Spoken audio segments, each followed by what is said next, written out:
One of the things that we often see in media when they depict us as black people, one of the things they see is they depict us as mad, sad, or bad. I think that's a term which I've heard before.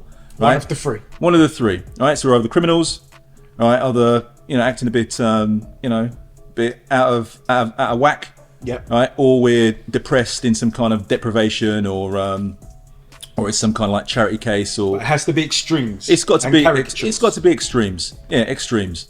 And this contributes to your self-worth. Yeah. So if you're seeing those images, it's very difficult for you to turn around and think, because one of the things which you'll see on other YouTube channels and everything else, and professional development, personal development gurus will sit down and say, you need to improve your self-worth, you need to improve your self-worth. Yeah, and they just like give these reasons. Yeah, you need to start like doing mantras and saying, I will be better, I will be strong.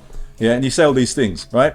But that's not the answer. Like, you can say, I will be strong, I'll be rich, I am great, I am powerful, all you want.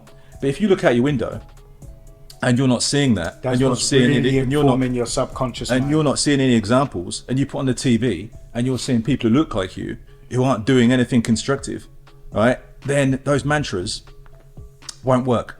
But this is also a point that you're making, in that once you really start to understand that you have a set of values, what you consume deeply affects you through your subconscious mind.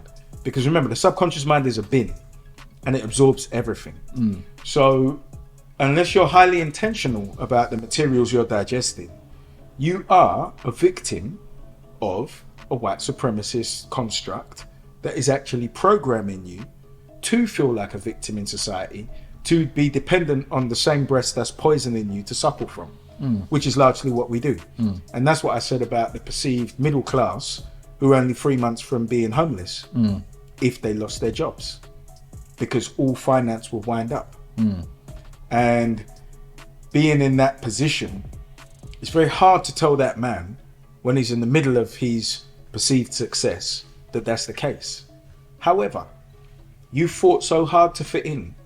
All they have to do is just pull away that plinth that you're on, and you become one of the great unwashed. But how do you tell a man that, who's driving his car, who's living in his home with 2.5 children and experiencing the dream as far as he's concerned? He doesn't necessarily have to culturally relate to any of this. Well, that's the thing. It's there's a lot of relatables in there. But it's difficult once you reach a certain I don't know, sometimes certain level of education, but not necessarily. We're not talking necessarily Not conventional education. Yeah. Yeah. You reach a certain level of formal education, you can start to discard and dismiss things which are coming from a more traditional source. Yeah. Okay. But would we call that an indoctrination? Does it? And herein lies where I differentiate an education from an indoctrination. Because an indoctrination works for somebody else, where they want to position you, and an education works specifically for you. Because one of the things that we're avoiding is that at some stage, most of these professionals experience their N-word wake-up call, right? Okay. And when they get that N-word wake-up call, they want us all to respond to the N-word wake-up call. Yeah, of course. It's like, they start panicking. Like screaming the alarm. And we've all got to get involved. Yeah, absolutely. And there'd be outreach on LinkedIn.